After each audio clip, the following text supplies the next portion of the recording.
Hey everyone, and welcome to the first full study in my series on American foreign policy. As I mentioned in the introduction video, these lectures will combine larger studies of American foreign policy with more specific elements of the last 2 years of Donald Trump's presidency. Now, I think you'll agree that it's pretty hard to ignore all the scrutiny, some justified, some not, at the way Trump operates in the international system. And the readings I'm going to use in this discussion largely point to the apprehensiveness many have towards the apparent erratic and unpredictable behavior Trump seems to have when talking about foreign policy. You know, from calling Kim Jong-un Rocket Man to pulling out of the nuclear non-proliferation agreement with Iran, to moving the American embassy in Israel to Jerusalem, to the seemingly chummy behavior Trump enjoys with other top-heavy executive strongmen around the world, to even threatening to withdraw from either NATO or the United Nations. All of these decisions and more feed the notion that Trump's foreign policy is seen by many policy wonks as a deviation from previous patterns of American international engagement. But like I said in the last video, is Donald Trump's foreign policy really that much of a departure from previous American presidencies? Or is it a culmination of actions, behaviors, and self-interest that have characterized the United States since 2001? A big contributor to this debate is understanding Trump's so-called America First policy, which at first glance seems like little more than a few jingoistic slogans and feel-good attitudes to pump up a voter base, as we, saw in his inauguration speech. From this day forward, a new vision will govern our land. From this day forward, it's going to be only America first. America first. Every decision on trade, on taxes, on immigration, on foreign affairs will be made to benefit American workers and American families. We must protect our borders from the ravages of other countries making our products, stealing our companies, and destroying our jobs. So whatever the notion, few can deny its unapologetic tone in how things are going to change under his presidency.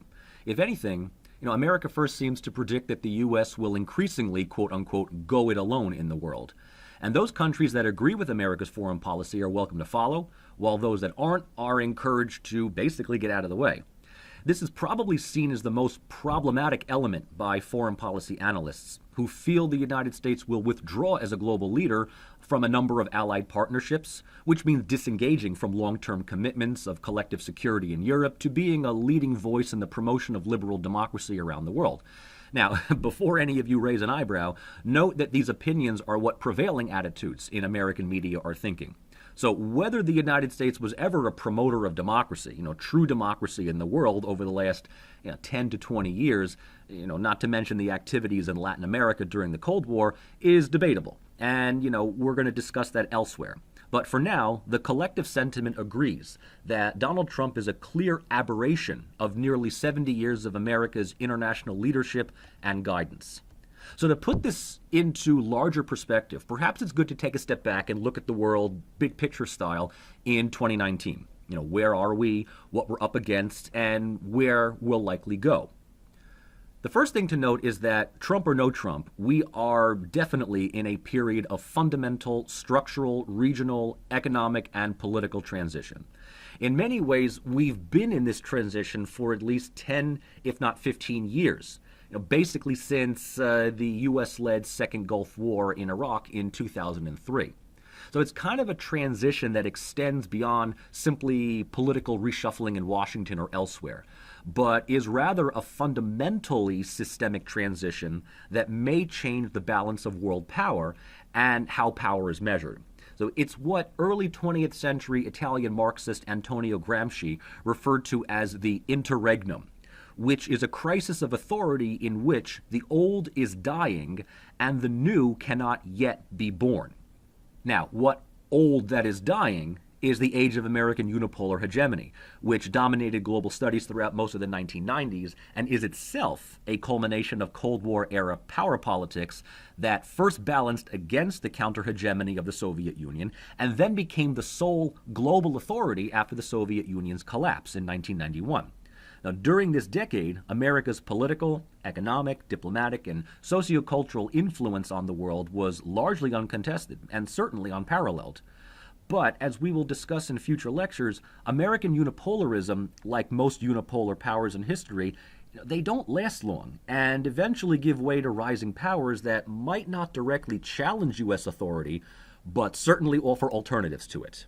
So IR theorists argue that such a rebalancing of power is natural and inevitable, but a unique feature of today is that we are at what Stephen Walt refers to as lopsided multipolarity. In fact, this is probably the first time that this has ever really happened. So in other words, whereas conventional models of multipolarity recognize the presence of anywhere between 3 and 5 major powers in the field with, their own competing interests and relatively equal levels of capability, today the United States is one among a number of powers, but still stands above and beyond any and all others.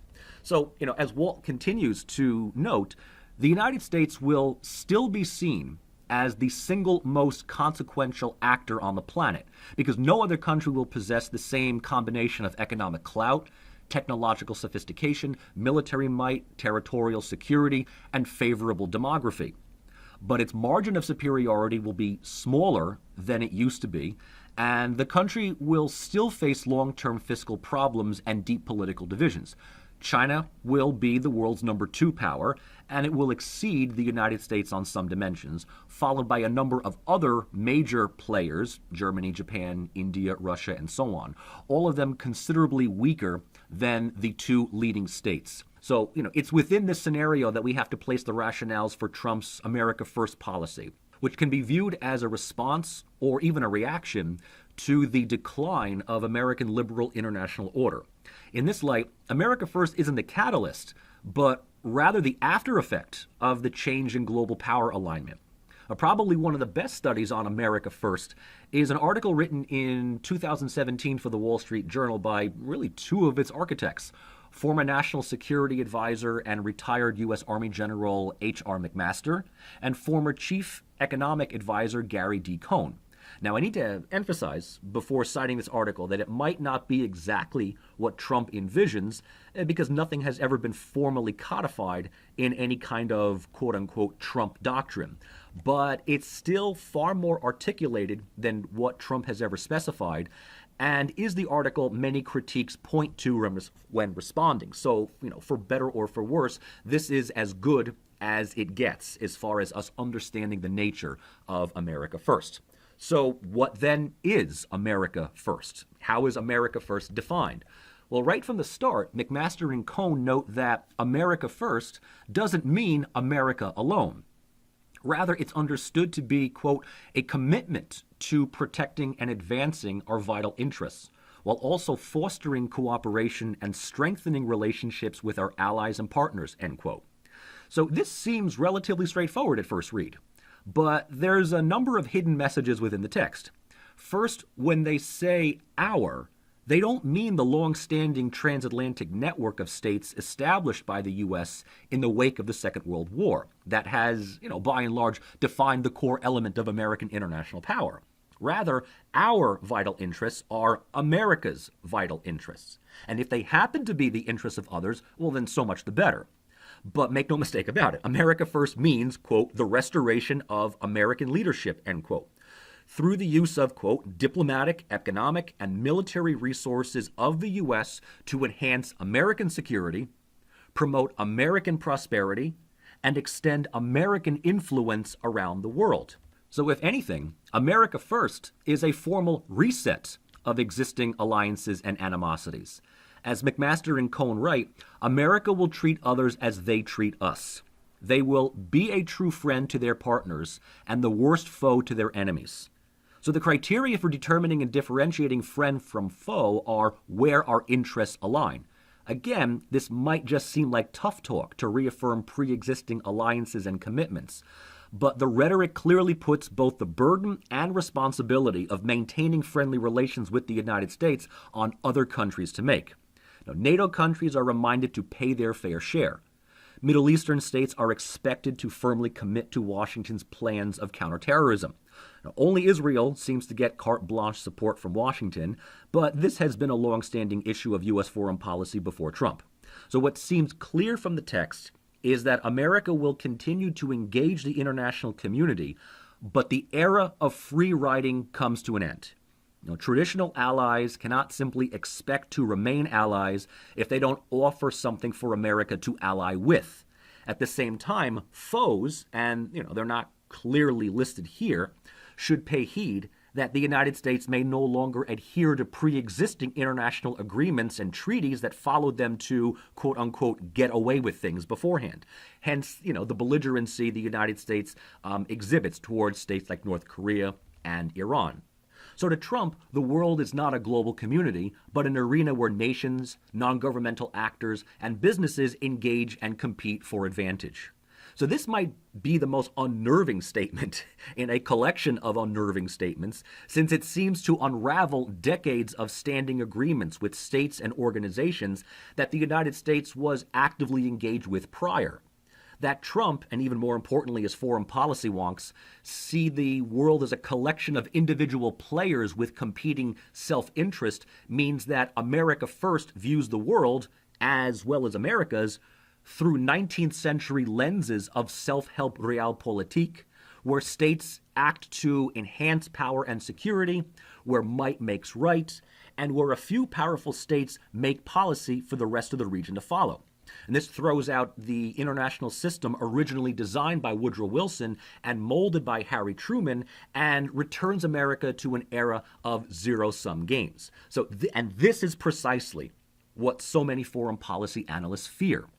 Now, the same week McMaster and Cohn wrote their article in the Wall Street Journal, David Frum, senior editor for The Atlantic and former speechwriter for George W. Bush, and I need to point out, that speechwriter, famously infamous and infamously famous for the so-called axis of evil phrase that was used, noted America First spelled what he considers to be the death knell for America's global leadership. So, just to put this into perspective, Frum is no dove. And his association with the George W. Bush administration means he was instrumental in shaping policy that began the unraveling of America's global hegemony about a decade earlier. So, in this case, it's therefore telling that he notes the America First strategy as threats and blusters that may persuade partners that America has ceased to be the leader they once respected. Now, similar sentiment was echoed by the New York Times editorial board a few months later. Again, a body that has been no stranger to supporting wars, regime changes, and other aggressive foreign policies. So expanding on what critics see as a withdrawal from long-standing international commitments, the New York Times wrote in June 2017 that Trump's foreign policy strategy has transformed America's global image from a proud and valued leader to something more nearly resembling a whiny bully. What its proponents might see as strategic realignment in a changing global arena, the New York Times views as what I call line item isolationism. In his first year alone, Trump pulled America out of the Trans-Pacific Partnership, refused to affirm mutual defense of NATO members, ceded ground in the Balkans and Middle East to both Russia and Turkey, and abandoned a landmark agreement on climate change under reasons it undercut America's pursuit of natural resources. So this is what critics of Trump's America First policy cite as most problematic, in that it's more of a sign of America's withdrawal from global leadership than a reassertion of strength and resolve. Some might say this is what's to be expected from declining unipolar powers making one last grasp for attention and respect. But others can point to this type of realignment that reflects the realities of a multipolar system where America's rivals are illiberal democratic and authoritarian states, driven by their own self-interest and their own zero-sum approach to the world. So aside from, maybe Germany and Europe as a whole, this prognosis seems true with China, Russia, Iran, and even India, all of which are exercising regional power through economic expansion instead of political ideology. So in a way, if many of these countries are exerting influence in their regions through self-interest and national security, should not the United States do the same?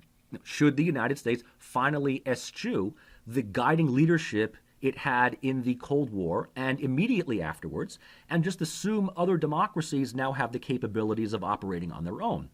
Again, this is a problem seen by many because for America to withdraw from previous commitments and engagements means it undermines a number of arrangements and alliances. Frum notes that America's international hegemony was that of a benign power, a term that we're going to be using in a number of future discussions to describe the nature of American international influence. As a benign power, America exerted influence through cross-border cooperation that, over time, years, decades, whatever, simply became the ideal norm. Now, it's not that other states in Western Europe and North America relied on American military might, but that it expected America to continue functioning as a cooperative and integrative chairman of the board, if you want to, call it. Alliances, writes Frum, deferred to American leadership because it trusts that leadership to be exercised with a view to something bigger than the selfish interests of just the United States. So this opens up a whole new set of inquiry. The costs of disengaging from previous commitments includes a loss of trust and confidence from states in Europe and North America, especially if they're required to now take responsibility in areas they previously had little leverage in. So again, this includes engaging with an assertive Russia, Turkey, and Iran in the Balkans, as well as the Middle East. So this leaves us with a number of problems. First, America is basically telling many of its longstanding allies, hey, you're on your own if you don't march in lockstep with our policies. Second, this most likely will result in a loss of diplomatic reputation and image of the United States as leader of developed democracies. Third, it's going to quickly show America's limits rather than its purported strengths in various areas around the world where it thinks it still holds influence, but really has to take into account competing interests. Now, take, for example, Trump's recent statement of withdrawing all troops from Syria, which in less than 48 hours was seemingly countered by John Bolton, who argued that a quick pullout jeopardizes Syrian Kurdish forces to Turkish encroachment. Take also Trump's decision for America to withdraw from the nuclear non-proliferation agreement with Iran that, by all measures was working, but, competes with Trump's chummy relations with the Netanyahu government in Israel that had been pressuring Washington, even under Obama, to disengage ever since it was signed. So while this does hamper Iran's international relations, European powers, especially Germany, France, and Great Britain, have all signed on to the agreement and have stated their intention of continuing to carry on with the agreement, even without the United States. Look also how the hostile rhetoric with North Korea is and will be tempered because of increasing Chinese influence in the region. Trump most likely won't go to North Korea not just because of the catastrophic consequences that would result if he did, but also because he would have no support from Beijing or Moscow. Plus, there's enough rumors going around that China will probably mobilize to occupy North Korea before America does, if that moment ever happens, only to prevent it from occupying more territory on the Korean peninsula. And then finally, the rhetoric from Trump and even Bolton towards Venezuela and the support they're lending towards Guaido appears at the moment to just be that, rhetoric. Whether America has the capability of overt regime change against Chinese, Mexican, Russian, and even Turkish opposition that all supports the entrenched government of Nicolas Maduro remains to be seen. It's not that America can't topple the Maduro government, but what would be the repercussive fallouts around the world diplomatically if they do? Can America afford to take such risks in the current international setup? Most analysts say no, and I have to agree with them.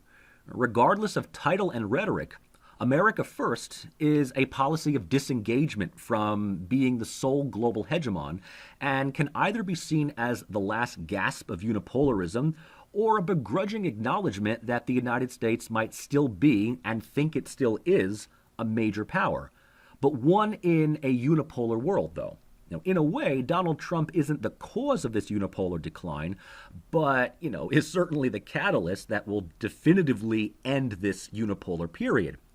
Walt knows that the hubristic desire to remake the world, which characterized the unipolar era, was, long fading before Donald Trump became U.S. president. It's not coming back, no matter how many nostalgic neoconservatives try to rescue it.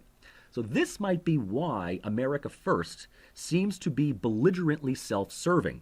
John Bolton might be a war hawk, and he very well might antagonize more than a few states in the world today. But he's not stupid. He knows that America's chief competitors are playing hardball too.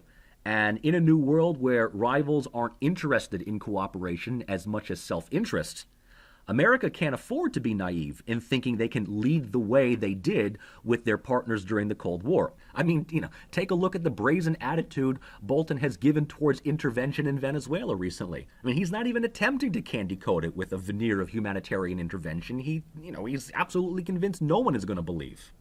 Today here in Washington, we've been looking at ways to disconnect Maduro from the financial resources he needs to pay the military and otherwise keep himself in power. That could be a very effective way, we think, of helping the legitimate government. How do you do that? Well, there are a number of things we could do. We have already informed the Federal Reserve that Guaido is the real interim president, the legitimate government, which means that all official Venezuelan financial assets in this country now belong to interim President Guaido. Maduro doesn't have control over it any longer. We're looking at the oil assets. That's the single most important income stream to the government of Venezuela. We're looking at what to do to that. We want everybody to know we're looking at all this very seriously. We don't want any American businesses or investors caught by surprise. They can see what President Trump did yesterday. We're following through on it. So if you think of a company like Citgo, which is owned by PDVSA, which is the state-run oil company there in Venezuela, we have a lot of those Citgo assets right here in the U.S. Is that something, for example, sir, that you're looking at? Yeah, well, we're in conversation with major American companies now that are either in Venezuela or, in the case of Citgo, here in the United States. I think we're trying to get to the same end result here. Venezuela is one of the three countries I call the troika of tyranny. It'll make a big difference to the United States economically if we could have American oil companies really invest in and produce the oil capabilities in Venezuela. It'd be good for the people of Venezuela. It'd be good for the people of the United States. We both have a lot at stake here, making this come out the right way. So as I hinted earlier, this might also explain Trump's proclivity to engage in what I call line item diplomacy, line item isolation in some areas, and line item engagement in others. It's quite reminiscent of the foreign policy of the George W. Bush era, where foreign policy was largely structured on, if you remember, you're either with us or against us, a policy that strained many relations in Europe and East Asia. But, at the same time, I have to be fair and note that there's enough patterns that could be found in both the Clinton and Obama administrations, too, especially the type of selective diplomacy and selective humanitarianism to each country. So, human rights violations are bemoaned in Syria, but ignored in Saudi Arabia and Yemen. Arms buildup is resisted in Russia while encouraged in Israel. In many ways, America First really isn't anything particularly new. It's largely a more openly unapologetic form of what I call Wilsonian realism, which is a combination of the ideals of liberalism that wants to engage the world and make it better for humanity, but coupled with the self-help and national interest-laden politics of realism. So whatever they happen to be, Trump's America First policy is a responsive measure to a systematically changing international arrangement of power relations, and with it, the indirect realization that the United States is no longer the uncontested global hegemon. Along with that are, I have to say, personal reactions to the decline in America's image, reputation, as well as ego. When the U.S. is no longer taken at face value for its leadership and is no longer considered the sole source of prosperity, freedom, democracy, and hope in the world, the foreign policy tends to default back to defensive and preservatory realism, something that I think will continue to define the Trump administration's approach to foreign policy as long as it's in power. So with all of that said, what do you think? Is Donald Trump's foreign policy truly aggressive and belligerent in the international system? Is he simply pursuing strategies that any major power would pursue? Is he strategically realigning America's interest in a changing multipolar world? Or is he just screaming for attention and waving a flag in hopes someone takes him seriously? Comment below. And if you're from another part of the world, I would absolutely love to hear what you think and how you see the United States today in 2019 from your neck of the globe. Remember also to subscribe to my channel and click that bell icon to get notifications whenever I update new content on my page. Thank you once again for listening and learning. In my next video, I aim to look more at this phenomenon called Wilsonian realism and how it can be used and understood as a form of coercive diplomacy. See you all in a week or so.